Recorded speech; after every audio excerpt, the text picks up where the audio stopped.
enseñanza de mucha calidad.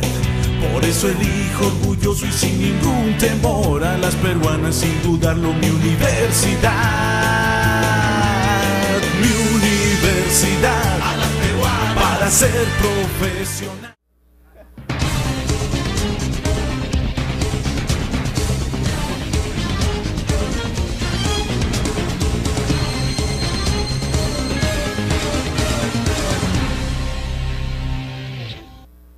Buenas tardes, continuando con nuestro ciclo de conferencias, celebrando el 11º aniversario de nuestra Facultad de Ciencias de la Comunicación, hoy vamos a estar con el tema de seguridad ciudadana. Vamos a presentar a nuestros invitados. En primer lugar voy a presentar con mucho gusto al doctor Manuel Enrique Castillo Ochoa, quien está a mi lado derecho. Él es licenciado en Sociología por la Universidad Ricardo Palma, magíster en Sociología por la Pontificia Universidad Católica del Perú, tiene estudios de doctorado en Sociología en el Colegio de México y estudios de doctorado en Sociología en la Universidad de Buenos Aires. Gracias por venir, doctor. También está con nosotros nuestro querido profesor Obed Matías, periodista de profesión, que nos va a acompañar también para poder resolver algunas interrogantes. Y de una manera muy especial hemos pedido que se nos una al grupo Renzo Rodríguez, porque él nos va a contar sus experiencias como un joven aficionado al fútbol, ¿no?, que ha vivido muy de cerca esta experiencia que significa ir a alentar un equipo a los estadios.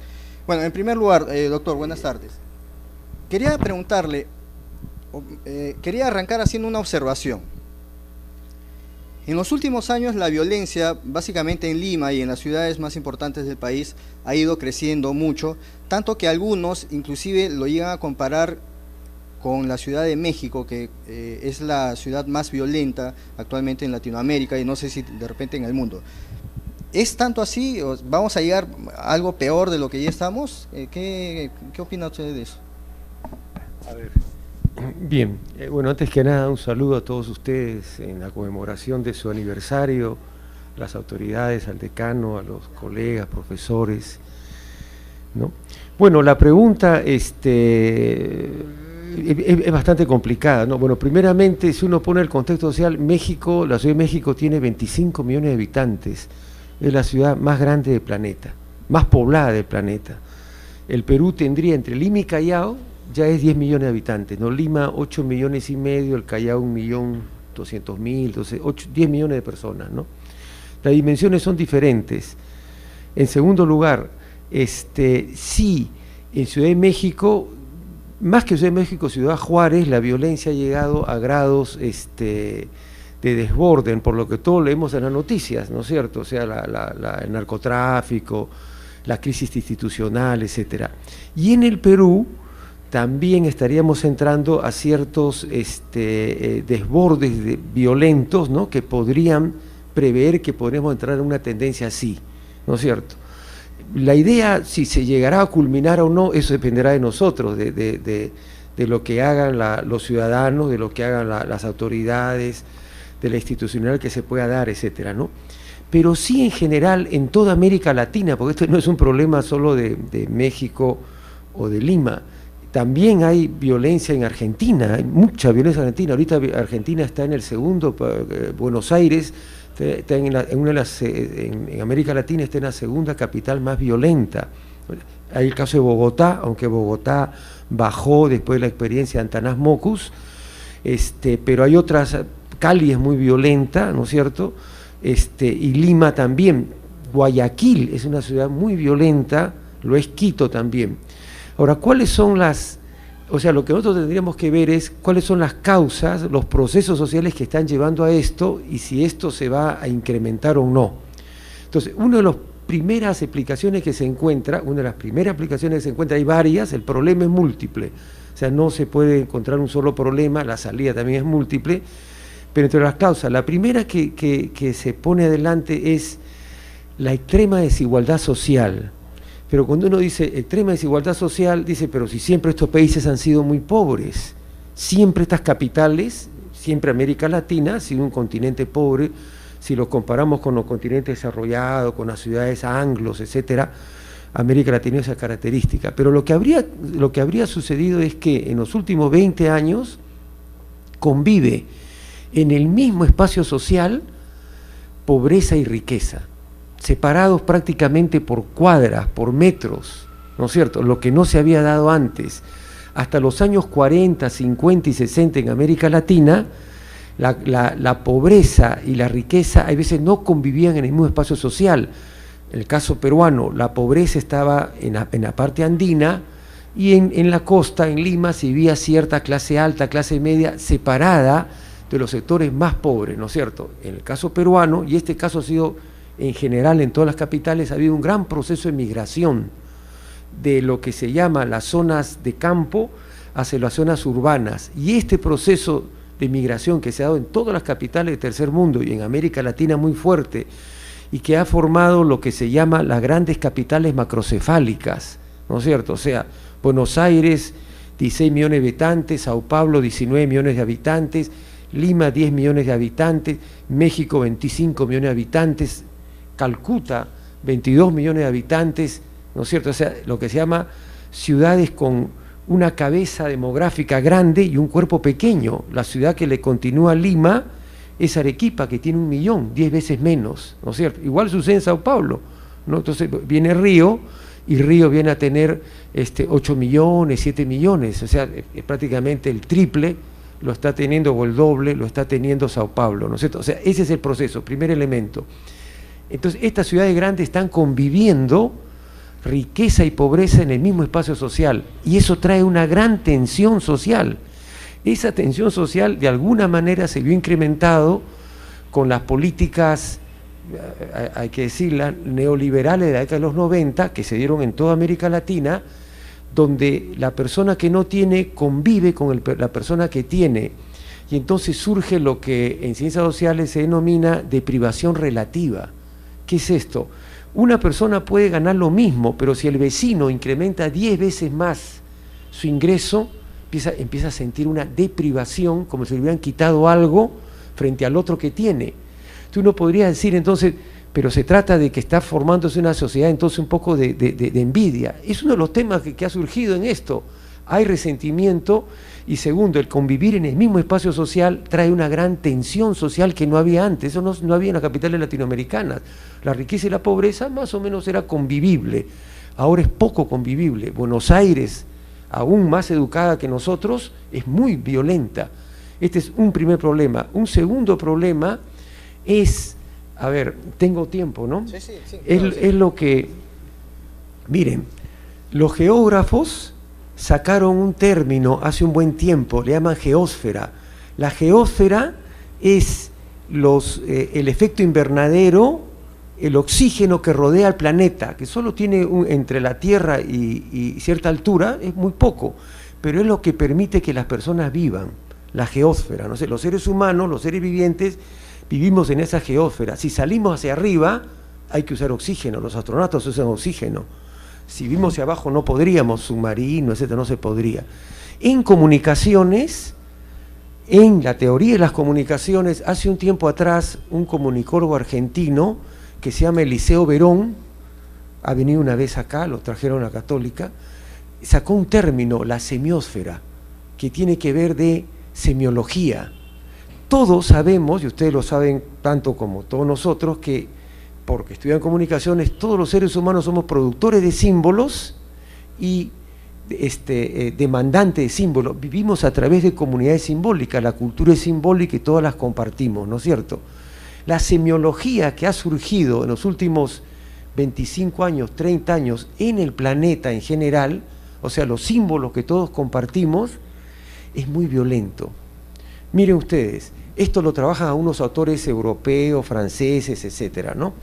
¿Por qué muy violento? Porque todo el mundo que vivimos a partir de los símbolos que producen los grandes medios de comunicación producen violencia.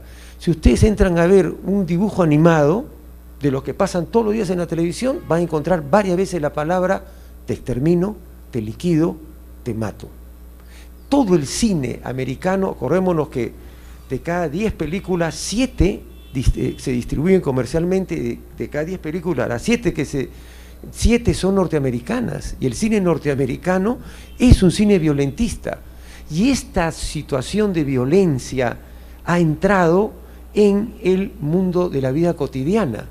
Esto cruza el mundo, esto está cruzando el mundo, cruza incluso los continentes más desarrollados, los continentes en vías de desarrollo, etcétera. Hay una semiósfera, una ideología, bebemos, de alguna manera estamos bebiendo, alimentándonos de símbolos violentos. Si uno de ustedes ve en un video cómo se jugaba el fútbol en los años 70, es lentísimo, es lento. Uno dice que Chumpitá jugaba, qué lento, Sotil estaba jugando muy lento, ¿no es cierto?, con Perico, etcétera. Si uno ve el fútbol ahora, es rapidísimo. Implica que la velocidad ha entrado en la vida cotidiana y todo tiene que hacerse con mucha velocidad. Igual ha entrado la violencia. Todo empieza a ser una sociedad violenta, ¿no es cierto? Incluso aquellas instituciones, ONGs, universidades que dicen hay que bajar las tensiones sociales, bajar la violencia, se encuentran como atadas de manos, porque aquí viene un tercer elemento que los norteamericanos le están sintiendo mucho, que se llama la trampa de la libertad. Las propias sociedades, ahora sabemos, las sociedades mundiales, están en un proceso de democratización. En el mundo se ha impuesto el sistema de democratización, y el sistema de democratización nos dice a nosotros, cada uno puede hacer lo que desee con su manera de vivir mientras no afecte al prójimo, la máxima kantiana, ¿no es cierto? Cada uno es libre hasta donde llegue sus límites con el prójimo. Pero si eso es así, yo entonces puedo comprar lo que quiero, puedo consumir lo que quiero y puedo hacer dentro de mi estructura familiar, amigal, lo que quiera, pero eso termina afectando a la sociedad. En Norteamérica hay un problema muy fuerte. Como se vive en libertad, cualquiera puede comprar lo que quiera. Entonces, en ciertos estados, en la mayoría de estados, yo puedo comprar las armas que quiera. Si me quiero, me puedo comprar una ametralladora, un bazooka, un tanque, y nadie me lo puede prohibir, porque soy libre de comprarme un arma y coleccionar armas. Pero ¿qué pasa cuando esa libertad termina produciendo disfuncionalidades? Y hay personas que terminan teniendo el arma no para un uso ornamental, sino para agredir a otros. Y sabemos también que las sociedades de los últimos tiempos están produciendo lo que se llama los serial killers. ¿Qué es el serial killer? Nosotros todavía en América Latina no tenemos el serial killer.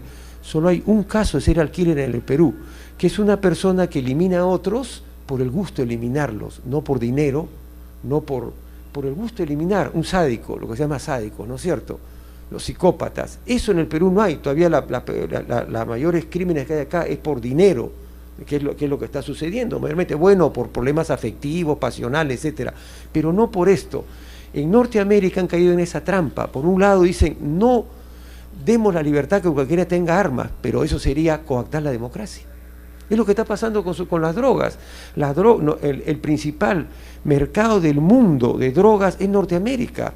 Hay 50 millones de adictos, y adictos con dinero, con mucho dinero, incluso, ¿no es cierto? Y eso prolifera en los medios, en películas, etcétera.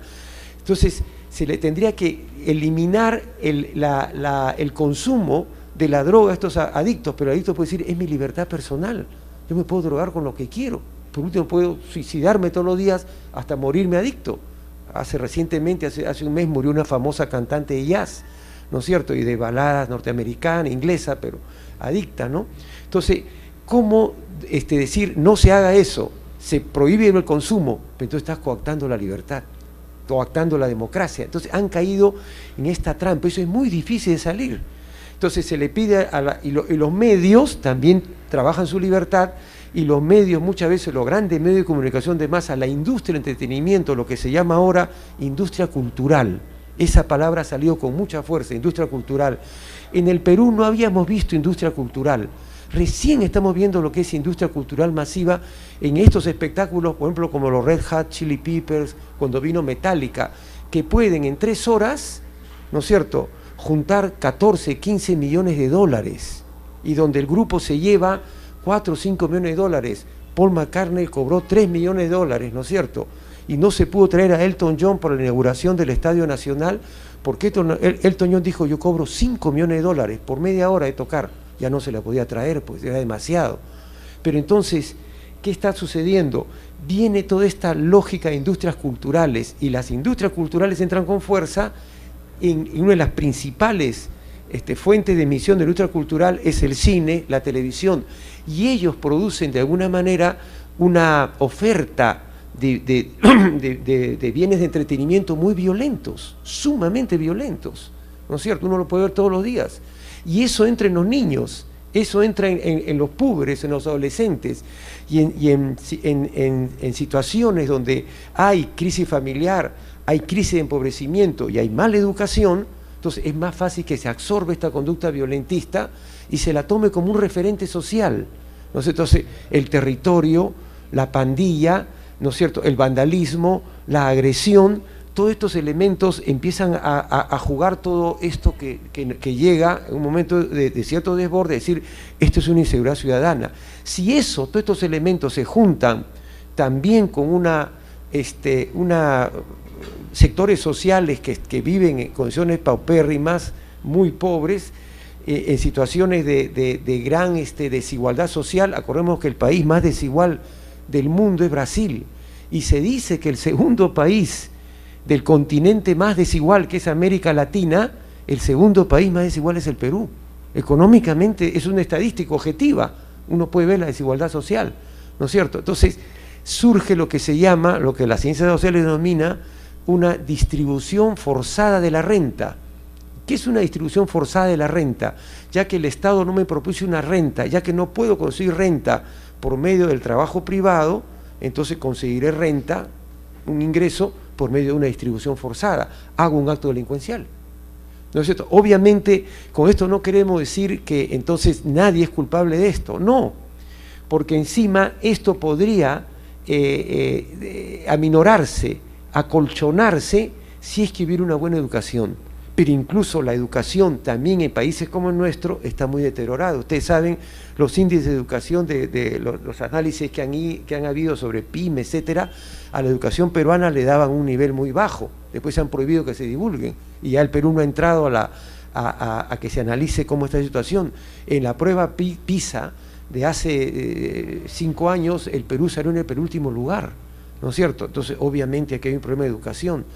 Estos problemas en conjunto forman situaciones muy violentistas, y entonces ahí es donde encontramos el caso de México, que es una ciudad muy violenta, ¿no es cierto?, el caso de Sao Paulo, el caso de Buenos Aires, el caso de Lima, el caso de Guayaquil, el caso de Quito, etcétera, que La Paz también tiene mucho problema de violencia, menores que nosotros. La Paz tiene 2 millones de habitantes, obviamente junto con Alto La Paz no es mucho, aquí somos 10 millones los que convivimos. Entonces todo esto va formando una especie de totalidad compleja. ¿Cómo resolverla? Como toda totalidad compleja, no se la puede resolver con 1 o 2 medidas, ¿no es cierto? Habría que pasar por varios tipos de solución. Yo adelanto algunas acá. Esto es todo un tema de discusión, un tema que va a entrar al Parlamento Nacional, que se está viendo, etcétera. Uno sería reforzar la educación, y lo que se llama una educación ética, ¿no es cierto? Ahora, es difícil eso, porque el profesor, y aquí estamos entre colegas, puede decir un asunto en el salón. Nosotros somos profesores universitarios. En el colegio, el profesor que va al colegio dice una cosa en el colegio, a lo largo del día les habla de ética, de compartir, ser solidarios, dar, tratar de ayudar, etcétera. Pero ese mismo muchacho sale al colegio, a la calle, y la calle le enseña otra cosa. Le enseña que ahí tiene que ser astuto, tiene que ser hábil, tiene que saber mentir, tiene que saber engañar, tiene que saber incluso muchas veces no ser solidario. ¿Quién gana? ¿La vida o la escuela? Está ganando la vida. Y la vida peruana es una vida competitiva desde la niñez. Desde la niñez uno ve y aprende el valor del dinero, el problema del dinero. Eso lo aprende cualquier niño. A los 3 años sabe el valor del dinero y sabe que todo el resto de su vida, hasta que muera a los 85 años, si llega, va a tener que estar preocupado por el ingreso. Todos vivimos presionados por el ingreso, ¿no es cierto?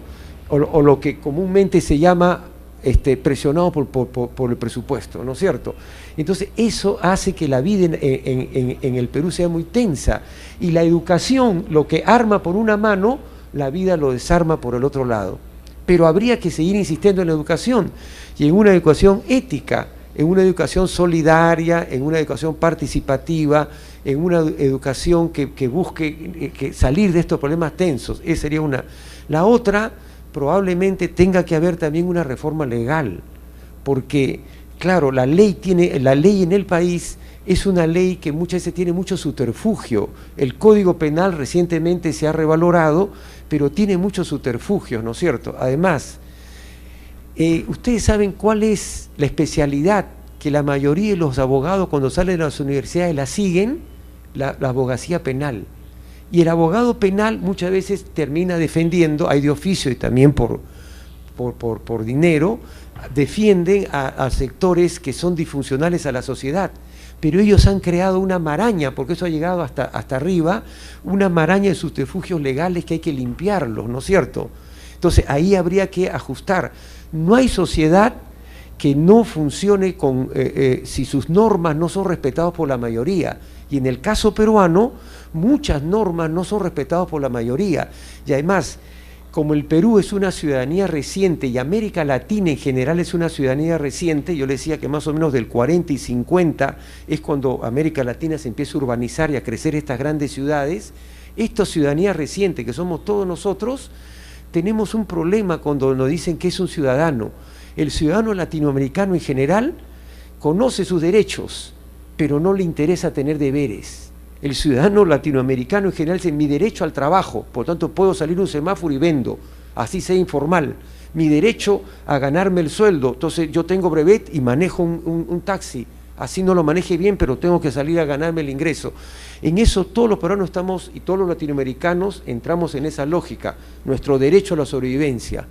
Pero cuando se dice, y tus deberes con lo público, con la moral, respetar las instituciones, respetar al otro, etcétera, ahí se diluye totalmente, ¿no es cierto? Esto se expresa en efecto de la vida cotidiana. ¿Cuál es el peor tráfico? ¿Cuál es la ciudad con el peor tráfico en América Latina? El Perú. En Chile no se ven las cosas que se ven acá. Aquí nadie respeta el tránsito. Está lleno de informalidad. Ahora se quiere hacer una reforma de parte de la Municipalidad de Lima, la reforma del tránsito, los microbuses informales, la tramitación que hay ahí, los intermediarios, los taxis, etcétera. Pero sigue siendo el peor tránsito. Si uno va a Argentina, el carro para, así esté pasando en verde, para que pase primero el peatón. Y el peatón está acostumbrado a pasar delante del semáforo. Acá no, el peatón pasa por atrás y los carros no paran cuando hay un peatón. Esta es una de las pocas ciudades del mundo, miren cómo llega la violencia a la vida cotidiana, donde es el peatón el que sale corriendo cuando ve un carro, porque el carro no va a parar. En casi todos los países desarrollados, cuando hay un peatón pasando despacio, el carro para 8 metros antes y el peatón termina de pasar, ¿no es cierto? Aquí es al revés, el peatón ve el carro y tiene que salir corriendo, porque el carro le pasa por encima y le dice, ¿para qué se metió pues? ¿No es cierto? Entonces la violencia está colocada en el tránsito y es lo más cotidiano en lo cual todos nos desenvolvemos todos los días. Esa es la historia de esta Lima, ¿no es cierto? Entonces ahí hay que reformular y hacer que la gente acepte la norma, acepte la ley y sufra también aquel que falta la ley y que falta la norma, tendrá que sufrir el castigo correspondiente. Y tenemos por lo tanto que eliminar y hacer una reforma judicial, porque si no, si siguen estas leyes y cada quien toma la ley, como se dice en el Perú, en el extranjero, a los peruanos nos conocen por lo siguiente, y eso se lo dicen a uno en el extranjero a cada rato, le dicen, ¿verdad que en tu país el que tiene plata hace lo que quiere? Esa frase la he escuchado en un montón de países fuera, ¿no es cierto? O sea, miren la imagen que hay sobre los peruanos. O sea que en tu país el que tiene plata hace la ley sastre. ¿Qué cosa es una ley sastre? Hago la ley que me conviene. Entonces esto viene desde arriba, ¿no es cierto? Miren, entonces todo esto es una reforma que hay que hacer. Otra reforma que hay que hacer también hay que hacer una reforma política y decirle muchas veces a nuestros gobernantes que el gobernante es un funcionario, es un agente de la sociedad civil. Muchas veces aquí se entiende al revés. Si yo llego a ocupar un puesto del gobierno de confianza, entonces yo me puedo ensimismar en mí mismo y el resto ahí es una cosa secundaria. Es al revés, todita la política pública y la gestión pública ahorita en América Latina, las nuevas corrientes que hay de gestión pública están funcionando con esta lógica. La sociedad civil, los civiles son el principal de la sociedad. Y los funcionarios de confianza, empezando por el presidente, son los agentes de esa sociedad civil, son los agentes para que produzcan bienes públicos para solucionar y conllevar una vida, paz, alta calidad de vida a los miembros de la sociedad civil. Pero aquí es al revés. Generalmente el presidente, cuando llega a la presidencia, no lo digo porque acaba de entrar, se ensimisma en sí mismo y realmente lo ve a lo civil como algo secundario. Ese ejemplo cunde hacia abajo, porque también entonces el guachimán de un ministerio dice, si así hacen lo de arriba, yo también falto a la ley, y todo el mundo falta a la ley, y entonces la ley queda como escrita en la pared. Todo el mundo sabe esa famosa frase que se dice en Lima, la ley está hecha, está escrita, pero nadie la cumple, ¿no es cierto? Y ese famoso refrán, no sé si se le atribuía a Leguía o a Benavides, que decía, para mis amigos todo, para mis enemigos la ley, solo la ley. Con la ley lo voy a castigar, ¿no es cierto? Para el resto, para mis amigos, todo. Entonces empezaba todo lo que conocemos. Ahí también hay un problema político que resolver, ¿no es cierto? También hay un problema económico. Obviamente, si no pasa esto por una mejora económica, acordémonos ya, estas cifras las conocen ustedes, ¿no es cierto? 30% de la sociedad peruana, tercio de la sociedad peruana vive con 200 soles al mes. Entonces no le puedes pedir mucha institucionalidad, normatividad y ética. Una persona que vive con 200 soles al mes, si llega a vivir en Lima, ya se desborda, pues, ¿no es cierto? Entonces también pasa por lo que ya conocemos, esto está en todos los discursos gubernamentales, en todos los discursos congresales, etcétera, el desarrollo y el crecimiento nacional. Entonces el problema es bien complejo, ¿no es cierto?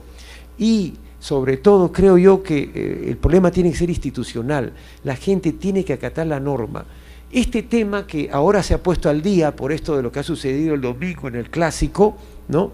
Que un joven de clase alta, educado en el Santa María, con un padre que era notario de buena economía, le había puesto un iClub a él y a su hermana, etcétera, ha hecho este acto vandálico. Entonces dice, ¿qué está sucediendo? Esta violencia cruza toda la sociedad, incluso ahora mismo. Hemos visto nosotros la cuña que ustedes le dicen en el video. ¿Qué música tenía de fondo? Metallica, ¿no es cierto? Y la Metallica es una música violenta. Metallica es música violentista. Ellos mismos, había un famoso Burroughs, un literato que decía, la música metálica es como serruchar metal. De ahí sale ese sonido musical de lo que se llama el rock metálico, ¿no es cierto? Un rock duro, ¿no? Entonces, eso está expresado en la violencia, ¿no es cierto? Entonces, todos estos elementos han llevado a esto. Obviamente, hay que darle una solución. Creemos muchas veces que en teoría hay soluciones, ¿no es cierto? Hay una serie de teorías de Erickson, de Kohler, etcétera, cómo solucionar esto. Quizás lo que falta es que todos los peruanos, interiorizando, tampoco es cosa de ellos tienen la culpa, nosotros no, podamos solucionar esto. Les pongo solo un ejemplo. Bogotá era una de las ciudades hasta mediados de los 90 más violentas del mundo. Bogotá era violentísimo. Entró un alcalde que ha venido acá, lo trajeron para lo de Lima, Antanás Mockus, y Antanás Mockus pudo sacar a Bogotá del ranking de las ciudades más violentas del mundo. ¿Y cómo lo hizo Antanás Mockus? Con la participación de la sociedad.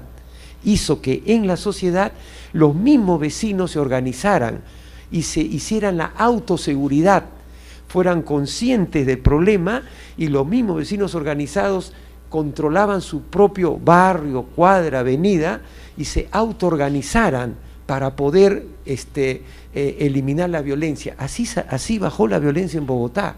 No es un problema de mayor tecnificación, no es un problema de poner más policías.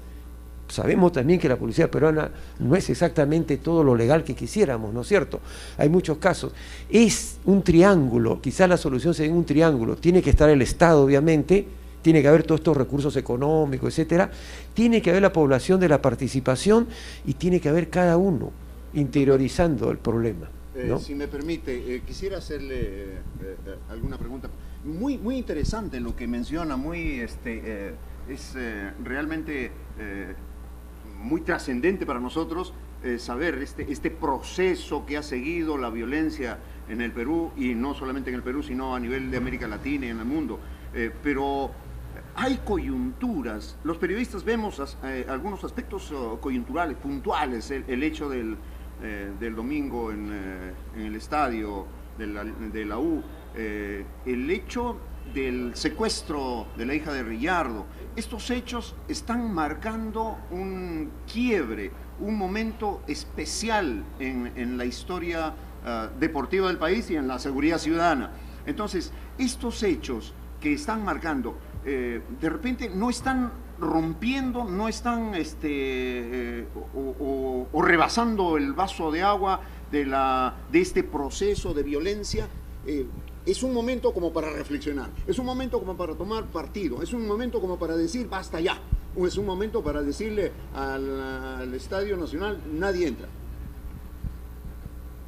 Bueno, sí, pero esto no viene de ahora, esto es una acumulación.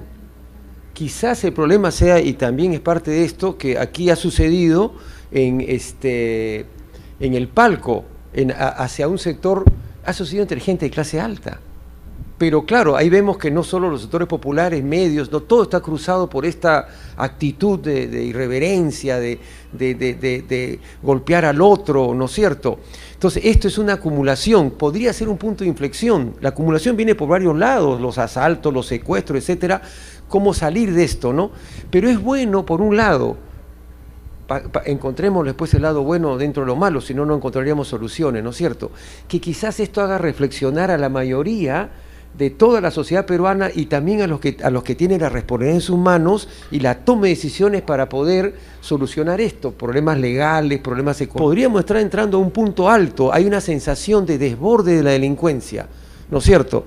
Yo veía un comentarista deportivo que decía, pero esto es todo el Perú, todo Lima, ya no es como antes. En la década del 70, del 60, cualquier joven podía pasar por cualquier barrio de Lima y no le pasaba nada.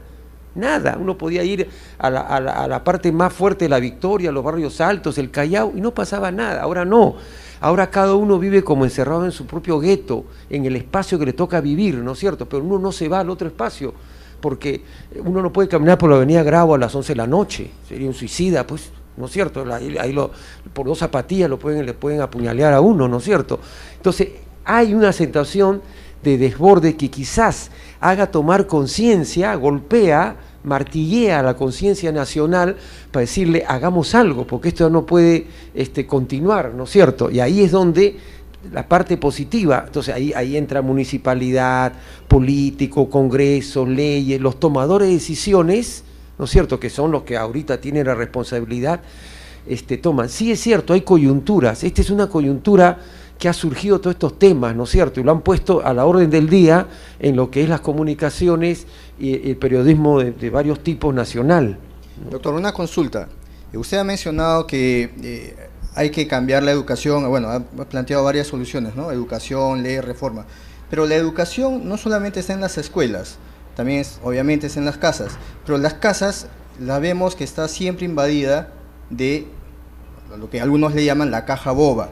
¿Qué responsabilidad tiene el hecho de presentarnos todas las mañanas noticias de sangre, suicidios, violaciones, ¿no? Y yo una vez, le comento eso porque yo una vez me encontré con la pared, le cuento porque le consulté a un director de un noticiero, ¿por qué pasan tantas noticias de sangre? Me dijo, porque a la gente le gusta. ¿Es cierto eso? O sea, a la gente le gusta, o sea, esa es la solución. Ahora, cada vez hay más violencia. Esa violencia se ve reflejada en la televisión, o por lo menos se la presenta. Y esa violencia que ve en televisión refuerza otra vez, o sea, ¿se va armando un círculo vicioso? Claro, miren, esto es bien interesante. Hay un autor francés, ha venido al Perú varias veces, sociólogo, que se llama Edgar Morin. Morin ha sacado un concepto para, como estamos aquí en universidad y conmemorando las comunicaciones, la teoría nos tiene que ayudar. Morin ha sacado un concepto que le llama la retroactividad. La retroactividad es cuando yo hago algo y lo que hago regresa sobre mí, entonces empieza a haber un proceso de retroalimentación, ¿no es cierto? Eso creo yo que se podría estar dando con la televisión. Es cierto, la televisión tiene que vender, el periodismo es encontrar una noticia que la gente la traiga. Por eso se dice, hay que hacer algo de periodismo, porque si a la gente no la trae y no ve lo que yo estoy ofreciendo, yo pierdo. El periodista tiene que buscar la novedad, tiene que buscar la innovación, tiene que buscar algo nuevo. Pero quizás lo que está pasando con los medios al expresar tanta violencia es que también ellos a su vez están produciendo que esa violencia se incremente. Claro, eso no se podría saber, estas cosas son cualitativas, sobre esto nunca se va a investigar, por más que se investigue no se va a poder saber, la televisión siempre podrá decir, no, nosotros no influenciamos, es cosa del que escucha, él tiene la culpa, el receptor, pero podría haber esta retroactividad. Además, hay otro elemento más, no es solo la televisión, miren, ¿cómo son los juegos de Nintendo? El famoso PlayStation. Los juegos de Nintendo en PlayStation se hacen en Silicon Valley, yo he estado en Silicon Valley, he ido a visitar cómo se hacían, porque son edificios donde se hacen todo esto, ¿no? ¿Saben quiénes hacen esto? Son muchachitos de 17, 18, 19 años, que tienen la oportunidad en Estados Unidos, son muy hábiles con la computadora, son habilísimos, son medio genios de su promoción, que los contratan en Silicon Valley para que este jovencito haga el diseño de PlayStation. Y todo el diseño de un PlayStation es un juego de eliminar, eliminas muertos vivientes, eliminas androides y te consigues el arma que quieres, un cañón, una ametralladora, una bazooka, un revólver, una pistola y vas eliminando, ¿no es cierto? Esos juegos es parte de las industrias culturales y es una de las cosas que más se vende en el mundo y lo consumen niños y púberes. Entonces, y sería el efecto de la televisión. ¿Qué produce eso? Podría estar produciendo lo mismo que produce la televisión cuando muestra tanta muerte, ¿no es cierto?, una indolencia hacia la muerte. O sea, ya no, cuando muere alguien, como que, bueno, es natural, pues, alguien tiene que morir, pero si se murió mal, fue asesinado, bueno, llorarán un día, dos, pues, y después el olvido, ¿no es cierto? Nos ha vuelto indolentes ante la muerte. La indolencia ante la muerte está llegando en Europa, es muy fuerte la indolencia ante la muerte, sobre todo en los países nórdicos, a la cremación. Todavía nosotros los peruanos enterramos, ahora por la moda americana, en los jardines de la paz o en los pabellones en nicho, ¿no es cierto? Y nos gusta ir a visitar a la persona nuestra que falleció, etcétera, ¿no? Pero en otros países ya eso no existe, hay la cremación. Claro, también por la explosión demográfica y todo esto, ¿no es cierto? Pero la cremación es, bueno, terminó, muy bien, pues ya vendrá otro, se le quema, se acabó. Y las cenizas al mar o pasa por el excusado, se acabó el abuelo, ¿no es cierto? Entonces esas cosas vienen, ¿no? Pero entonces todo esto es una indolencia. Ese es el problema de quizás lo que Morán decía, hay una retroactividad. La televisión obviamente tiene que sacar las noticias que ve y que la hacen vender. El rating es bueno porque hace competitiva a la televisión, la hace competitiva porque hay que competir innovando y buscando innovar, pero quizás también lleva a excesos, ¿no es cierto? Esta búsqueda de noticia truculenta estaría llevando a una indolencia, ¿no es cierto? Había un tiempo, ya se paró eso, hará unos 15 años atrás, periódicos, había un periódico especializado solo en policiales, que sus periodistas, sus fotógrafos, buscaban el accidente donde había un muerto y tomaban la foto más truculenta, los sesos derramados y tomaban la foto y salía. Ahora ya se ha prohibido eso, no prohibido, se habló tanto en contra de eso que ya no hay ese periodismo, ¿no es cierto? Había un periodismo de ese tipo, ¿no?, que se vendía públicamente, un poco se ha retrocedido, pero es cierto que podría darnos ese efecto. Por eso es que se dice, pero tampoco podríamos en democracia conculcar y restringir obligatoriamente la televisión y sacar una ley que siga, la televisión no pasa estos programas. Tampoco podríamos hacer eso, porque eso sería perder la libertad de expresión. Y al contrario, solo para terminar, yo soy libre de ver lo que quiero, pero entonces se le pide a la televisión que sea autorresponsable. Ahí vendría el problema. Pero si está compitiendo en el rating, habrá forma de ver de repente horas, cuotas, etcétera, para ver todo esto, ¿no? Claro. Yo quisiera aprovechar la presencia aquí de Renzo para hacerle una pregunta. Hace poco hemos visto el caso de todavía no está aprobado, de unos jóvenes que tiraron a un hincha aliancista, ¿no? Entonces, ¿cuál es la motivación de un joven que va a alentar a su equipo, que va al estadio, como para llegar a hacer eso? O sea, tú has frecuentado grupos de hinchas, ¿no? ¿Y alguna vez se les ha cruzado por la cabeza llegar a esos extremos? Muy buenas tardes a todos. Bueno, lo que pasa realmente es que yo, como apasionado del fútbol, el fútbol a mí me encanta, es el deporte el mejor que puede ver en todo el mundo. Se ha convertido lamentablemente en los últimos años en un símbolo, en un lugar de pura violencia. Y esto sucede ya desde los años 80 en el Perú. Yo en particular soy de una generación que es de los 80s, en que vivíamos en una etapa de violencia subversiva, en una época de guerra. Y estos estragos de cochebombas, de apagones diarios que había, quedan en cada persona. En el caso mío, gracias a Dios, tuve una familia en la cual me pudieron educar bien, y sí, como le dice usted, profesor, yo sí he estado frecuentando quizás algunos grupos, y en los que yo he estado, le voy a ser sincero, hay quienes realmente piensan en destruir antes de ir quizás a alentar a su equipo. En mi caso particular, yo siempre he ido al estadio al entrar a mi equipo, y el cruce esto de ir caminando hacia el estadio, es en ese trayecto en donde esto comienza a pasar, ¿no? Y lamentablemente los delincuentes que se visten de hinchas, pues entran al estadio con los grupos. El caso del día domingo que vimos todos y que lo repudio desde acá, y que ojalá puedan agarrar a esos dos criminales, a esos dos asesinos, que ya lo tienen, pero ellos niegan todo completamente. Ha sido un acto, creo que ya explotó completamente en el ámbito deportivo.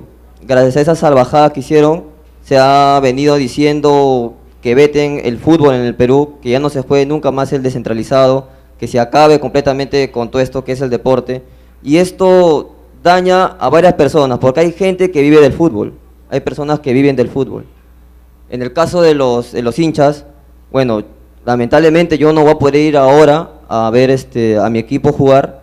¿Por qué? Porque posiblemente el campeonato se pare o se juegue pues a puertas cerradas. Y lo que yo digo, y comprando con todos mis compañeros, yo creo que esto no es de adentro del estadio, esto sucede desde afuera, y más todavía sucede dentro de las casas. La mayoría de muchachos que entran, que forman su pandilla, ¿no? Como se le llama pandilla, porque hay que separar una cosa acá muy importante, ¿no? Asocian a los barristas como criminales o como pandilleros. Los barristas son, las asociaciones de barristas de diferentes equipos son organizaciones que están bajo un líder, están en asociaciones en las cuales, como toda asociación, hay elecciones y se elige a alguien que represente. Ahora, los grupitos estos que se forman, que son pandillas, utilizan el disfraz de hincha pues para entrar dentro de estos grupos. ¿Por qué? Porque lamentablemente las sesiones barristas son abiertas para todos. No discriminan por el hecho de que seas de ¿cómo se llama?, de otro barrio o de otro lado. Por ejemplo, si eres de la Alianza, formas tu grupo, te ven en el estadio que estás yendo continuamente, y la misma gente se acerca y dice, bueno, estos muchachos vienen a alentar, ¿no? O sea, que hay que darles oportunidad para que estén dentro de nosotros, para que sea el aliento, ¿no?, sea más fuerte. Pero lamentablemente estos muchachitos que se juntan no hacen eso. Ese es el primer paso, utilizan esto del hinchaje, de entrar a la barra para hacer sus actos delictivos. Y esa es la diferencia que yo quiero marcar en estos momentos.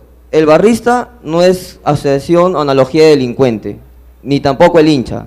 Son cosas muy distintas, ¿no? El barrista es aquel que está dentro de una asociación en las cuales hay elecciones, se eligen a sus representantes, se hacen todo lo que tenga que hacer para que su equipo... Perdón, Renzo, pero hay que notar que estos barristas, estos hinchas tienen permanentemente enfrentamientos y están preparándose para enfrentamientos, tanto así que cada grupo se llama pues una trinchera norte, que es guerra, es connotativo, y la otra es comando sur, también es guerrero, están en plena guerra, van a un combate, no van a alentar al equipo. No, bueno, lo que pasa es que ya fuera del nombre, ¿no?, que como le dice el profesor Obed, muy cierto, trinchera, comando, bueno, dejando de lado el nombre que se le ponga, la asociación de barristas hasta hay señores adultos mayores, que son hinchas antiguos. Tanto así que hinchas antiguos. El que está acusado por asesinato es mayor, tiene más de 40 años. Sí, pero ahora, bueno, ¿de dónde haya pertenecido ese asesino? Bueno, no estoy seguro. Ahora, él pertenecía al grupo La Causa, pero hasta donde tengo entendido lo botaron de ahí, porque era demasiado violento. Claro, lo que pasa es que es muy simple, ¿no? Todos se juntan, es como estamos acá entre todos, ¿no? Puede ser que esta parte de este lado estén alentando a su equipo, pero esta parte lo único que quiere es agarrarse con el equipo del frente. Y lamentablemente todos se juntan al trayecto que están yendo al estadio, todos entran juntos, ¿no? todos entran. Yo soy testigo bien claro, y eso lo voy a decir, y si hay alguien que puede confirmar esto, yo he estado dentro del centro, de donde es el corazón de la barra, y hay quienes se meten a robar, pero los mismos, los que manejan la barra, los botan, no lo dejan estar dentro. ¿Por qué? Porque van hijos, ¿no? Con eso no quiero justificar que la barra no sea violenta. No, sí es violenta, es verdad. Lamentablemente el foco infeccioso de la violencia está dentro de un espectáculo en el cual debería ser fiesta. Lo que caracteriza bastante al fútbol sudamericano, a diferencia del fútbol europeo, son sus estadios. Son la fiesta como lo viven, la pasión que tiene cada hincha. Pero lamentablemente, como lo digo, se juntan pues delincuentes, se disfrazan de hincha para entrar y hacer lo que quieran. Porque como todos están en masa, pues todos están juntos, ahí pues todos se cubren, nadie sabe lo que puede hacer el otro. Perdóname, pero yo actuaría como un aguafiestas. Para mí deberían disolverse estas barras. Deberían disolverse, deberían eliminarse las barras, desaparecer las barras y que ingresen gratuitamente los niños, no sé. Bueno, le cuento que en Turquía el equipo Fenerbahce, creo que fue, sí, Fenerbahce, el Fenerbahce, sí, el miércoles pasado. Tenía violencia, y lo que hicieron simplemente fue que entraran niños y mujeres al estadio, ¿no?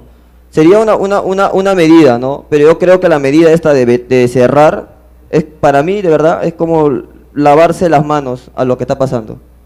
Porque esto no es desde ahora, es de siempre. Y no es de adentro, es de afuera. Es como que atropellaran a un muchacho acá en la avenida Santa Cruz, le pongo rejas para que ya no maten a nadie. No se puede hacer eso. No, tenemos que primero pensar bien en las cosas que se tienen que hacer. Ahora estoy escuchando que quieren que el Estado quiere intervenir al fútbol, y no se puede. No se puede, porque el fútbol es una nación independiente. Es una asociación. Y es independiente. No tiene nada que ver, no puede entrar el Estado. Si el Estado entraría al fútbol, seríamos desacreditados completamente. Nos quitarían la licencia como equipo y ya no jugaríamos, bueno, la eliminatoria que ahora se acerca, ¿no?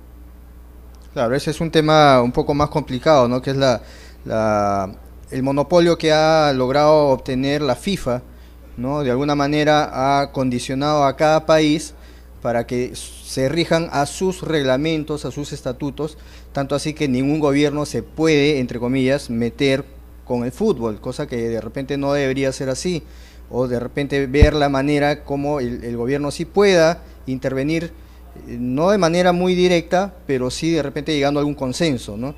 Pero bueno, yo creo que este tema en general es bastante espinoso y en realidad nos queda muy corto el tiempo. Yo quisiera pedirle a cada uno unas palabras finales, ¿no? Porque ya estamos llegando al final. Sí, y después vamos a pasar con algunas preguntas de los jóvenes. Yo plantearía dos preguntas nada más. Miren, en el derecho, claro, uno podría decir el Estado no puede intervenir a asociaciones privadas. Los clubes de fútbol son privados. Incluso lo que se ha dicho, esto de interrumpir el campeonato de fútbol, ahorita se puede presentar un recurso de amparo. Eso es anticonstitucional. Esta es una actividad privada y mientras no falte, haga actos delincuenciales, yo debo seguir mi actividad privada. Imagínense, la U debe 150 millones de soles. Si no se le deja hacer sus ingresos de partido, ese club desaparece. Ya está vendiendo o ha vendido lo de la playa, etcétera, ¿no? Pero en el derecho se dice, ahí sí podría funcionar que el Estado intervenga porque hay un problema de control social. Esa es la idea. Ya no es el control o sea, parece que las barras avanzan más allá del propio club y terminan haciendo acciones que incluso los dirigentes, que de alguna manera también alimentaron esto, porque hay todo esto de la venta. Participan con los dirigentes. Claro, entonces el asunto sería cómo, o sea, ha desbordado a los propios dirigentes, incluso algunos comentaristas de fútbol, que alimentaban esto. Uno escucha toda la noche con comentarios de fútbol y están ahí, sí, que esto, que el otro, no, que estos son... Yo escuché en medio del partido, cuando el gol hizo la U, a una persona que estaba a mi lado dijo, ahora se van a salir las gallinas del gallinero, hay que matarlas. Eso lo están diciendo en la calle. Me sorprendí, era un hombre mayor, como 45 años, y dije, qué bárbaro, qué violencia esto. Y sucedió todo eso, ¿no es cierto? Entonces hay un control social, ahí sí podría intervenir el derecho, habría que ver hasta dónde interviene, porque también es cierto, es son asociaciones privadas y hay obviamente como asociación privada una rentabilidad que no puede entrar el Estado y decir aquí lo elimino, entonces es anticonstitucional, es un dilema, ¿no? Obed, ¿algunas Sí, palabras finales? aquí estamos prácticamente a horas para celebrar el Día del Periodista y la labor del periodista, la labor del periodismo frente a la violencia, frente a la seguridad ciudadana es gravitante, es fundamental. Si bien el periodismo está regido por la autorregulación, entonces debería tomar conciencia también el periodismo. Y nosotros estamos frente a estudiantes de ciencias de la comunicación. Desde ya deberíamos tomar conciencia en los contenidos, en la forma, en el fondo. Y los periodistas estamos manejándonos, pero de repente con ese estigma antiguo que nos decían, pues el periodismo tiene un mar de conocimientos con 1 centímetro de profundidad. Pues ya no es así. Tenemos nosotros ahora que sumergirnos en las profundidades, tenemos que meternos hasta las raíces mismas para observar los problemas. El periodista, el comunicador tiene esta grave responsabilidad justamente en este momento, en esta coyuntura especialmente. Grave responsabilidad al celebrar el Día del Periodista. Hemos visto desfilar patéticamente los medios de comunicación peleándose partidarizados durante las elecciones. Y estas elecciones nos han dejado un sinsabor tremendo y nos han dado pues una lección, una mala lección, una pésima lección a los estudiantes de comunicación, de ciencias de la comunicación. Entonces, hay que tomar conciencia, hay que reflexionar en este momento justamente en que mañana se va a celebrar el Día del Periodista. Ok, aprovecho también para mandar un saludo a todos nuestros alumnos y a nuestros compañeros docentes por el Día del Periodismo. Vamos a pasar con las preguntas de los jóvenes, a ver, ¿por dónde empezamos? Buenas noches, mi nombre es Joel Artica, soy del 10º ciclo. Hoy en día el problema más grave que tenemos es que los periodistas, en vez de informar, lo peor que pueden hacer es dar una mala información. O sea, malinformar a las personas no es lo más correcto, pero en todo caso, ¿cómo podríamos combatir eso si no vemos que dentro de los periódicos que tienen más relevancia no hay esa iniciativa de querer hacer eso porque simplemente desean informar, más que informar, quieren vender ellos? ¿Cómo podríamos, o cómo en todo caso, viéndolo del lado sociológico también, cómo podemos combatir eso? Sí, es cierto, lo que vimos en las últimas elecciones fue que los periodistas tomaban parte por una posición, periódicos enteros atacando a un candidato y levantando a favor de otro candidato, así, todos, ¿no es cierto? Eso es polarizado, eso no se había visto en el Perú. Generalmente el periodismo había funcionado con una moral que era el periodista es neutral, el periódico es neutral, informa y ya cada uno toma su opinión, ese es el periodismo, ¿no es cierto? Pero eso nos sorprendió a todos que en las últimas elecciones cada uno sacara su interés. Aquí viene un problema entre interés y neutralidad. Ahora, yo creo que en verdad nunca hubo neutralidad. Los periodistas, el periodismo siempre ha tenido interés. El interés de la compañía, el interés de los empresarios, el interés del directorio, el interés de una familia. En toda América Latina y en todo el mundo, el periodismo siempre ha sido interesado. Y cada periódico tiene un interés, levantar esto y puede estar diferenciado del otro periódico, del otro canal de televisión, de la otra radio. Ahora, por lo tanto, ¿qué es mejor? ¿Que se transparencien los intereses o que se viva todavía con la idea de que el periodismo puede ser neutral? Porque no hay neutralidad absoluta. No hay. La noticia siempre, ustedes son comunicadores, cuando la noticia ya uno la redacta, ya uno la trata de escribir, ya hay una manera de presentarla. No hay así neutralidad absoluta, ¿no es cierto? Siempre entra el elemento subjetivo, la objetividad pura no existe. Ahora, en Norteamérica, por ejemplo, los periódicos saben, y uno sabe cuál es la tendencia del periódico. Miren, les pongo un caso, en las universidades brasileras, cuando los estudiantes van a entrar a la universidad brasilera, se les da un tesaurios, una especie de tomo grande, donde se les dice qué tipo de interés va a haber en cada carrera. Por ejemplo, yo quiero estudiar economía, entonces veo ahí unas 5 facultades de economía de diferentes universidades, y en ese libro me dice a mí, en la Universidad de Sao Paulo es economía liberal, en la Universidad de Campiñas, economía marxista, en la Universidad, no sé, de Belén do Pará, economía, macroeconomía.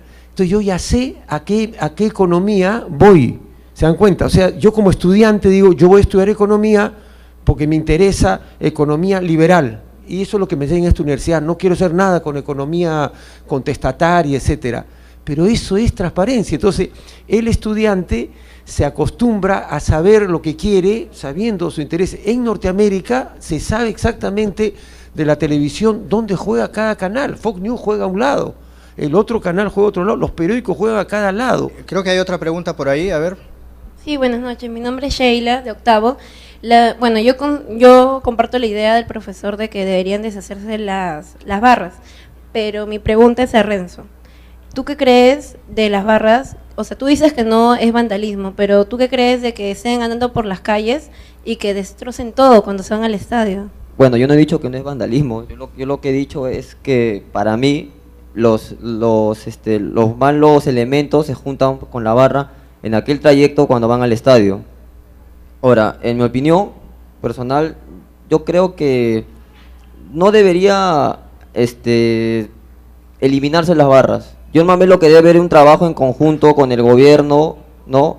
Como dijo el sociólogo, creo que no sería intromisión al fútbol, sino sería más bien un trabajo de un gobierno con las barras, ¿no?, llamadas bravas, y con los dirigentes, que se sienten en la mesa y hablen de acuerdo a qué se debe hacer en cada partido, ¿no? En el caso, por ejemplo, cuando se juega una Copa Libertadores, ¿no?, se cuelgan las famosas telas y todo eso, que son parte del espectáculo, ¿no?, que es parte de la fiesta futbolística que se hace, ¿no?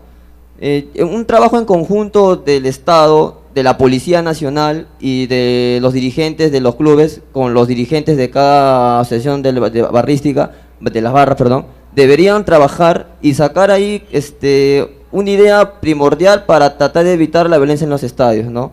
El empadronamiento no fue una mala idea, no fue una pésima idea que se hizo, pero no todos han presentado, pues no, creo que solamente el Cristal, creo que fue el único que presentó sus empadronados, tanto Alianza y la U pues no lo presentaron, y creo que eso no es una mala idea, sino que hay que trabajarlo un poquito más, porque también no es el hecho porque vas a Popular ya te pueden tildar de barrista, porque hay personas que entran a Popular y no son barristas, y ya por el hecho de ir a Popular, el empadronamiento decía eso, ¿no?, que tenías que empadronarte.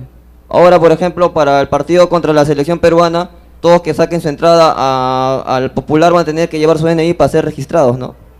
Muy bien, creo que vamos con una última pregunta. Buenas, para usted, señor Ortega, ¿usted qué cree que tiene que hacer el Estado ante estas entidades? Porque como Estado puede sancionarlas. ¿Qué cree usted que puede hacer el Estado ante estas entidades que tal vez no hacen nada? Bueno, cuando hablas entidades, me imagino que estás hablando de los clubes, ¿no?, profesionales de fútbol. Bueno, sancionarlas yo no creo que sea la forma. O sea, yo creo que se tiene que sentar en una mesa y conversar y ver cuál es la mejor solución, ¿no? Pero lo que sí se debe aplicar es de repente, mano firme y sobre todo segura de qué es lo que se quiere, ¿no? Aquí lamentablemente nadie toma responsabilidades, o sea, nadie asume responsabilidades. Todos dicen, no, yo no soy responsable, por ejemplo, ¿no?, la gente de la U, los dirigentes de la U dicen, yo no soy responsable porque ese es un palco privado, yo no me meto ahí, cosa que no es cierto. Puede ser privado, todo lo que quieras, pero es un acontecimiento social, es un acontecimiento donde se actúa masivamente, entonces sí hay cierta responsabilidad. Los periodistas a veces asumimos la posición de decir, yo simplemente informo, y allá el público si lo toma o no, ¿no? La policía dice, nosotros no nos metemos porque eso es privado, igual, yo creo que la idea ahí es que todos se deben juntar buscando una misma solución, ¿no? Y bueno, no sé si hay alguna pregunta más o una opinión. Yo me quedé picón. Ya, okay. Yo me quedé picón. El doctor Castillo menciona que prácticamente los periodistas estamos, no podemos hacer periodismo objetivo. Sí, yo creo que sí podríamos hacer periodismo objetivo, hacer todo el esfuerzo posible. Radio Programas es un ejemplo de este periodismo lo más objetivo posible, dejando la subjetividad de lado. Y Ramonet, el director del Le Monde, hace una salida, le da una salida al asunto de la propiedad. Ya no son los propietarios, ya no es un solo dueño el que maneja.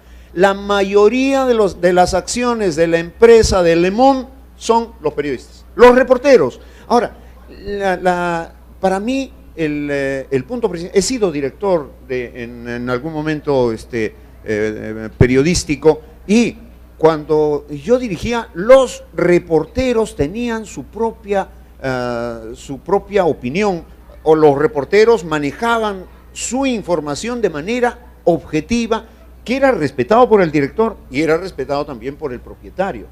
Entonces, yo creo que sí. No me dejes picón, doctor Castillo. Solo para terminar. No, yo lo que quería decir es que no hay grado cero de la objetividad. No hay objetividad pura. Siempre va a haber algo de subjetividad. Siempre.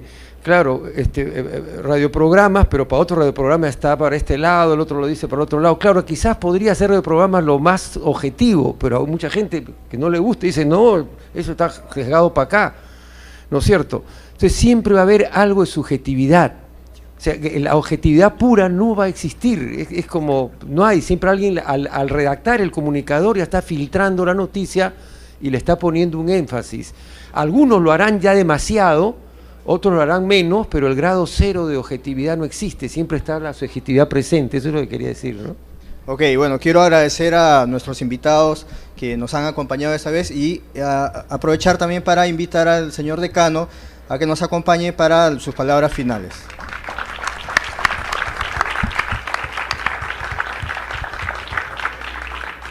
Doctor Ochoa, muchas gracias por compartir esta mesa con nosotros y compartir con esta juventud ávida de querer encontrar explicaciones a este fenómeno social que nos agobia. Este fenómeno social que en realidad viene de 50 años de errores de los diferentes gobiernos sucesivos que se han negado a invertir en educación. La educación ha quedado anquilosada en los años 50. El profesor sigue con la tiza, sigue con la pizarra, sigue encerrado en las 4 paredes del colegio, y en realidad ya el profesor tendría que haber salido, como el reportero sale a la calle a buscar la noticia, la escuela tendría que salir a la calle a buscar a sus alumnos. Y es que ahora la disfuncionalidad de los hogares me da la impresión que tiene que obligarnos a buscar otras formas, otras estrategias de educación. Y esa educación no se está dando. El día tiene 24 horas, queridos jóvenes, y la mayor parte de los chicos ni siquiera permanecen las 6 horas que obliga el currículum a permanecer en el colegio. Y hoy en día, me acuerdo bien de un niño que me pasó la cabeza cuando era director de escuela, así como algunos de ustedes a veces son dolores de muelas o dolores de callo, que pasaba la cabeza dentro del patio en el que se formaban para escuchar alguna de las charlas por el calendario cívico. Entonces, yo normalmente siempre trato de controlar mis emociones y creo que lo he ido logrando a través del tiempo. El ser educador me ayudó mucho en esto. Y entonces al acercarme a ese niño para poder increparle eso, me decía, él temía de que yo le iba a pegar. Y él decía, profesor, ya suficientes golpes me han dado en mi casa. Esa frase me quedó grabada en la mente. Entonces, el hecho es de que la violencia, ¿de dónde nace y a dónde va? Yo creo que tendría el doctor Ochoa que respondernos a una pregunta, porque así como el profesor Obed se quedó picón, yo también me quedé picón. ¿Cuál es el grado de predictibilidad en este mar de confusión? ¿Qué se nos viene? ¿Cuáles son esos días negros? Quisiéramos que nos arranque esa fotografía del futuro antes de poder reflexionar sobre esto, doctor Ochoa. A ver, unas palabras nada más. Mire, no, yo lo que quería decir es lo siguiente, que primero el problema es muy complejo, tiene muchas aristas, ¿no es cierto? Sí es cierto que la educación es fundamental, ¿no es cierto? Pero esta educación tiene que hacerse también sobre cierto contexto. Cuando hay todavía una economía muy desgarrada como la nacional, muchas de la educación, sobre todo en sectores populares, se queda corta. Junto a eso existe un problema de estructura familiar. Sí es cierto, en el Perú, si uno se pone a ingresar, hubo un estudio que hicieron en la Universidad Católica sobre los personajes de las barras, y muchos de ellos venían de familias descompuestas, divorciadas, donde se le hacía afectado al joven, al puber. Entonces había una especie de frustración contenida que cuando está solo no lo puede expresar, pero cuando está en grupo lo termina expresando. Ahí habría que tener en cuenta ese problema, ¿no es cierto? Y entre todo esto sí creo que la mejor salida es lo que planteaba el profesor Ortega, ¿no es cierto? No es de un solo lado que puede venir la solución, no va a venir solo del Estado, no va a venir solo de los maestros, no va a venir solo de los clubes de fútbol. Tiene que ser consensual, tiene que ser un acuerdo nacional donde todas las principales fuerzas decisoras y después todos nosotros interioricemos el problema y en discusiones colectivas encontremos una solución, pero en la cual todos participen de la solución, todos se comprometan. Ahora en democracia no puede salir la solución de un solo lado, no esperemos que esto lo va a resolver el Ejecutivo, diciendo, señores, se acabó el partido de fútbol, se acabó el fútbol, porque no, tampoco lo puede hacer solo una ley que salga, algunos congresistas están queriendo sacar una ley punitiva, castigar, etcétera. Es como ante la violencia, ante el desborde de la violencia, hay gente que decía, tienen que salir las Fuerzas Armadas a las calles. Entonces entramos en emergencia, estamos incluso desdoblando el rol de las Fuerzas Armadas.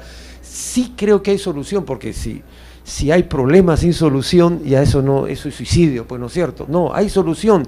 Y la solución en democracia tiene que ser conversaciones colectivas, acuerdos nacionales, conversaciones colectivas, acuerdos nacionales, en donde participen las primeras fuerzas representativas del país. La universidad tiene que estar ahí, las universidades tienen que estar ahí. Generalmente las universidades no se les contempla para esto, tienen que estar obviamente las fuerzas políticas, tienen que estar las fuerzas estatales, los que ahora ocupan el gobierno, y entre todos ellos encontrar, y también obviamente los clubes privados e incluso los que participan organizadamente en los partidos de fútbol, y entre todos ellos encontrar una base consensuada, ¿no es cierto? Porque sí es cierto, si no se encuentra esa base consensuada y la solución sale por un solo lado, entonces los problemas van a continuar, y todos deben comprometerse a estos acuerdos. Eso es parte de lo que se llama construir una nación de manera ordenada y en forma conjunta. Los problemas que a todos nos atañen se deben solucionar de forma conjunta también. Esa era la idea, ¿no? Gracias, doctor Ochoa. Muchas gracias. Queridos jóvenes, creo que hay una reflexión final. La violencia empieza por las ideas y luego se operacionaliza en el lenguaje. Nos toca a nosotros, que estudiamos el lenguaje, que estudiamos la función de la palabra, que estudiamos el impacto de lo que podamos decir o de lo que podamos contar, nos queda a nosotros una frase que podría quedarse en todos nosotros. Tenemos que sentir amor por las palabras. Nadie se enamora diciendo una lisura.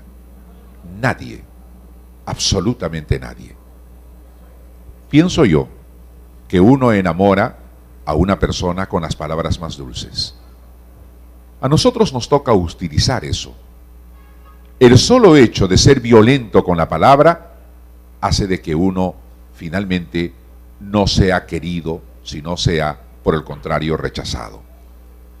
Aprendamos en este cuadrilátero que nos asigna la universidad a querernos más, a ayudarnos más. Aprendamos a que este lugar sea un lugar feliz.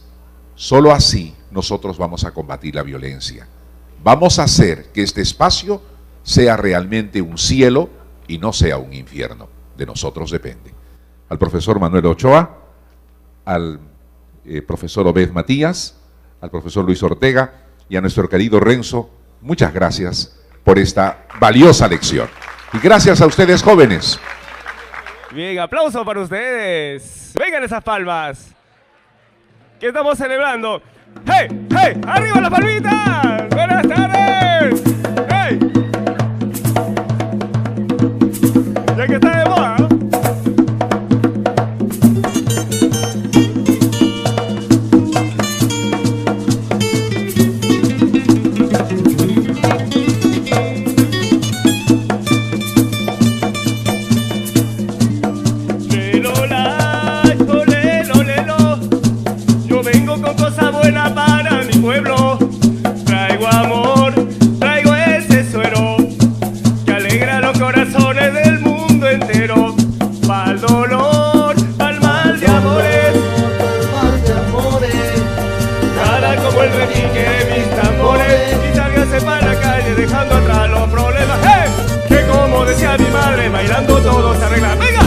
Pégate un poco más, que llaman los tambores, olvida los temores, que el tiempo se nos va. Pégate un poco más y mueve esas caderas, que a ti la cosa buena, que a mí me pone más.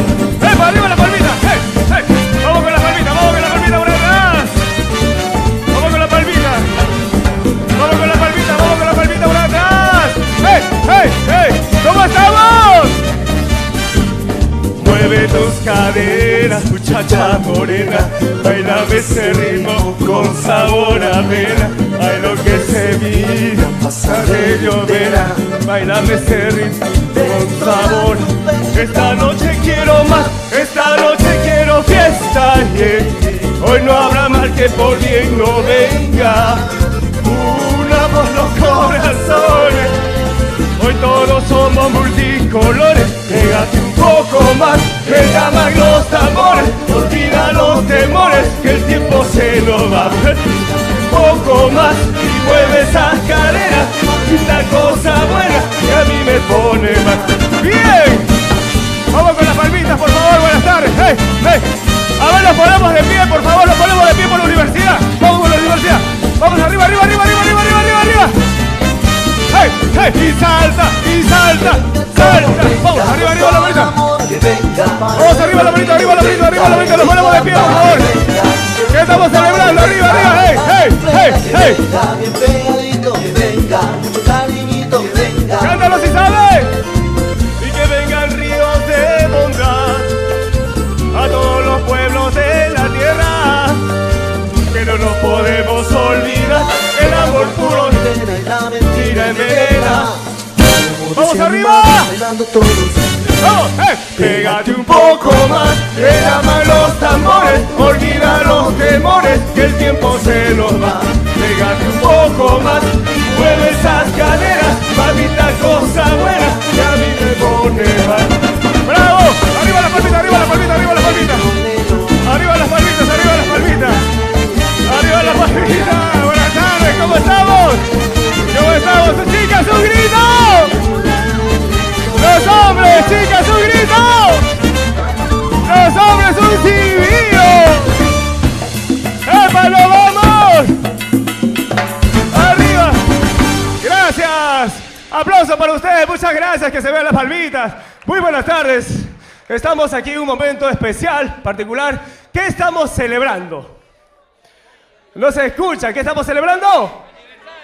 Estamos celebrando los 11 años, ¿verdad? 11 años, el aniversario, estamos de cumpleaños, ¿verdad? La universidad está cumpliendo, la Facultad de Ciencias de la Comunicación, sí, correcto, la Facultad de Ciencias de la Comunicación está cumpliendo 11 años, por supuesto, ¿no?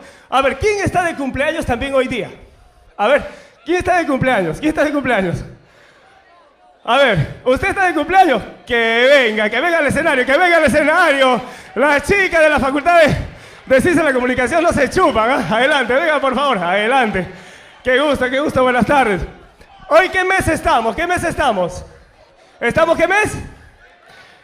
Estamos septiembre. ¿Quién ha cumplido años este mes de septiembre? Que venga, tráigalo, por favor, tráigalo, que venga para acá, que venga. Que venga para acá, muy bien. Ella también, ¿verdad? Hola, ¿cuál es tu nombre? Buenas tardes. Sandra. Sandra, también estudiante de la universidad, ¿verdad? Sí, verdad. ¿Y cómo te va? ¿Va muy bien? Me va muy bien. ¿Los profesores? Muy bien. ¿Los amigos? También. ¿Casada, soltera? ¿Soltera? Soltera, sin compromiso. Sin compromiso. Buscando, ¿verdad? De repente ya llegará algún momento, ¿verdad? Ya llegará. Ojalá. Ojalá, ojalá, dice. Bueno, muy bien. Entonces, vamos a hacer un poquito de danza de música negra, un poquito de danza kuduro, ¿no? Al estilo Don Omar, por ahí. A ver, para eso soltamos la música, maestro. DJ, que suene lo que tiene que sonar. Vamos entrando. Arriba la palmita, arriba la palmita, arriba la palmita. Arriba la palmita. La mano arriba, cintura sola. Da media vuelta, sacude duro. No te canses ahora, que no solo empieza. Mueve la cabeza, danza kuduro. La mano arriba, cintura sola. Da media vuelta, sacude duro. No te canses ahora, que no solo empieza. Mueve la cabeza, danza kuduro. ¡Vamos ahí! Para la fuerza del mar que se metió en tu vena. Vueltecita, al otro lado, vamos a ver. 1, 2, 3, 4, 5, 6, baja. ¡Epa! La vueltecita. A ver el micrófono, por favor.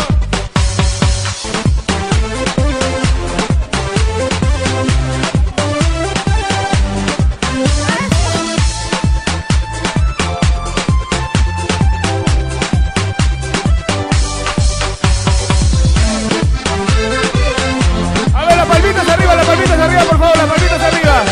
Estamos celebrando 12 años, ¿ah? A ver, los chicos, un silbido. Y las chicas, un grito. Bien, vamos un poquito a la selva, vamos a la selva. A ver, que venga el profesor. A ver, que venga el profesor.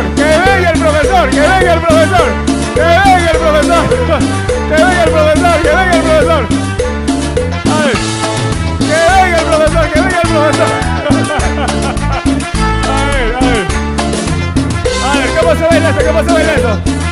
Ajá. A ver, si sabe, cántalo. Dice así. A ver, ¿cómo dice? Ya se ha muerto mi abuelo.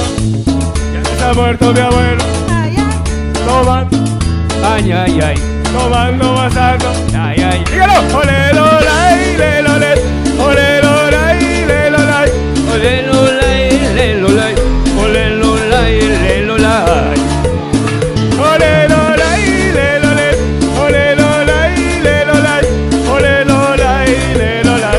Ole, lolay, le, lolay. Muy bien, bravo. Aplauso para el profesor. Aplauso aquí para la señorita, muchas gracias. Reclame su premio, por favor, reclame su premio. Seguimos bailando. ¿Cómo se baila la música en la selva? ¿Cómo se baila? A ver, ¿cómo se baila la...? Eso es. Ahí levantando la manito. ¿Qué estamos celebrando hoy día? ¿Qué estamos celebrando? Estamos cumpliendo 11 años de la Facultad de Ciencias de la Comunicación, ¿verdad? A ver, que salga ella, que venga. Tráigala. Tráigala por acá. Ahí está, eso. Ole, lolay, le, lolay. Ole, lolay, le, lolay. Ole, lolay, le, lolay. A ver, hoy sí lo ponemos de pie, chicos. A ver, si amas a tu universidad, ponte de pie. A ver, si amas a tu universidad, si quieres a tu universidad, ponte de pie. Si quieres a tu universidad, ponte de pie. Si quieres a tu universidad, ponte de pie. Ahí está. Comparsa muy conocida del mundo entero, recorriendo los barrios con la alegría de los murgueros. A ver, llega con ese ritmo de murga muy popular. Vamos a la izquierda. Muchos años los bautizaron. Tuta, fuerte el ladito. ¿Cómo dice?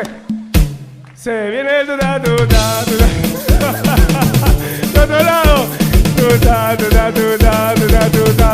La murga el tuta. ¡Epa! Así es, muchas gracias. Gracias, amigos, muchas gracias. Ajá. ¡Hey! ¡Hey! Por este lado. Gracias, muchas gracias. Bueno, pues, será hasta una nueva oportunidad. ¿Verdad que sí? Muchas gracias. Chicos, ¿quieren hora loca, sí o no?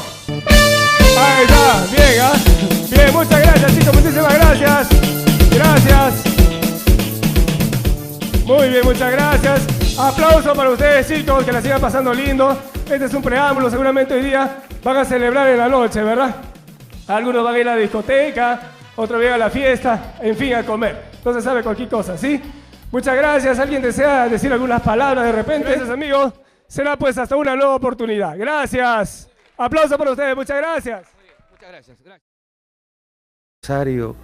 Las autoridades, al decano, a los colegas, profesores, ¿no? Bueno, la pregunta es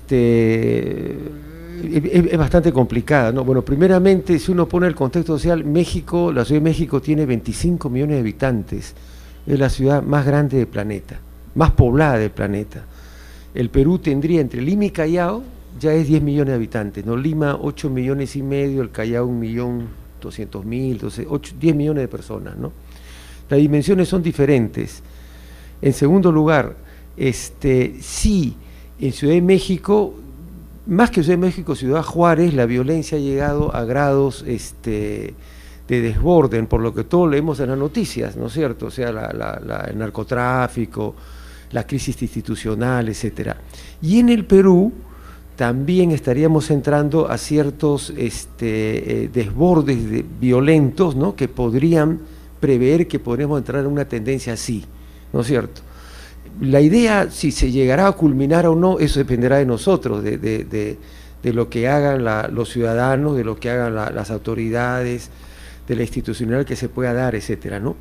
Pero sí en general en toda América Latina, porque esto no es un problema solo de México o de Lima, también hay violencia en Argentina, hay mucha violencia en Argentina. Ahorita Argentina está en el segundo, Buenos Aires está en América Latina está en la segunda capital más violenta. Hay el caso de Bogotá, aunque Bogotá bajó después de la experiencia de Antanas Mockus, pero hay otras. Cali es muy violenta, ¿no es cierto? Y Lima también. Guayaquil es una ciudad muy violenta, lo es Quito también. Ahora, ¿cuáles son lo que nosotros tendríamos que ver es cuáles son las causas, los procesos sociales que están llevando a esto y si esto se va a incrementar o no? Entonces, una de las primeras aplicaciones que se encuentra, hay varias, el problema es múltiple, o sea, no se puede encontrar un solo problema, la salida también es múltiple, pero entre las causas, la primera que se pone adelante es la extrema desigualdad social. Pero cuando uno dice extrema desigualdad social, dice, pero si siempre estos países han sido muy pobres, siempre estas capitales, siempre América Latina ha sido un continente pobre, si lo comparamos con los continentes desarrollados, con las ciudades, la violencia ha entrado en el mundo de la vida cotidiana. Esto cruza el mundo, esto está cruzando el mundo, cruza incluso los continentes más desarrollados, los continentes en vías de desarrollo, etcétera. Hay una semiósfera, una ideología, bebemos, de alguna manera estamos bebiendo, alimentándonos de símbolos violentos. Si uno de ustedes ve en un video cómo se jugaba el fútbol en los años 70, es lentísimo, es lento. Uno dice que Chumpitá jugaba, qué lento, Sotil estaba jugando muy lento, ¿no es cierto?, con Perico, etcétera. Si uno ve el fútbol ahora, es rapidísimo. Implica que la velocidad ha entrado en la vida cotidiana y todo tiene que hacerse con mucha velocidad. Igual ha entrado la violencia. Todo empieza a ser una sociedad violenta, ¿no es cierto? Incluso aquellas instituciones, ONGs, universidades que dicen hay que bajar las tensiones sociales, bajar la violencia, se encuentran como atadas de manos, porque aquí viene un tercer elemento que los norteamericanos le están sintiendo mucho, que se llama la trampa de la libertad. Las propias sociedades, ahora sabemos, las sociedades mundiales, están en un proceso de democratización. En el mundo se ha impuesto el sistema de democratización, y el sistema de democratización nos dice a nosotros, cada uno puede hacer lo que desee con su manera de vivir mientras no afecte al prójimo, la máxima kantiana, ¿no es cierto? Cada uno es libre hasta donde llegue sus límites con el prójimo. Pero si eso es así, yo entonces puedo comprar lo que quiero, puedo consumir lo que quiero y puedo hacer dentro de mi estructura familiar, amigal, lo que quiera. Pero eso termina afectando a la sociedad. En Norteamérica hay un problema muy fuerte. Como se vive en libertad, cualquiera puede comprar lo que quiera. Entonces, en ciertos estados, en la mayoría de estados, yo puedo comprar las armas que quiera. Si me quiero, me puedo comprar una ametralladora, un bazooka, un tanque, y nadie me lo puede prohibir, porque soy libre de comprarme un arma y coleccionar armas. Pero ¿qué pasa cuando esa libertad termina produciendo disfuncionalidades, y hay personas que terminan teniendo el arma no para un uso ornamental, sino para agredir a otros. Y sabemos también que las sociedades de los últimos tiempos están produciendo lo que se llama los serial killers. ¿Qué es el serial killer?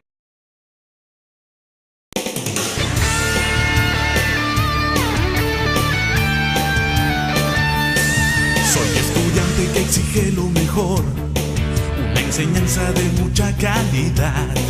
Por eso elijo orgulloso y sin ningún temor a las peruanas, sin dudarlo, mi universidad. Mi universidad, a las peruanas, para ser profesional.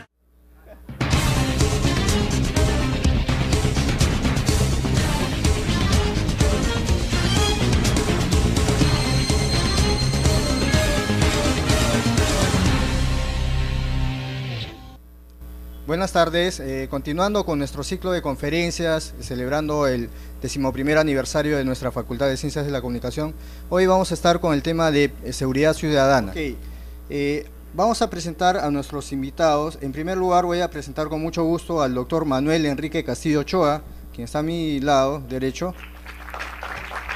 Él es licenciado en Sociología por la Universidad Ricardo Palma, magíster en Sociología por la Pontificia Universidad Católica del Perú, tiene estudios de doctorado en Sociología en el Colegio de México y estudios de doctorado en Sociología en la Universidad de Buenos Aires.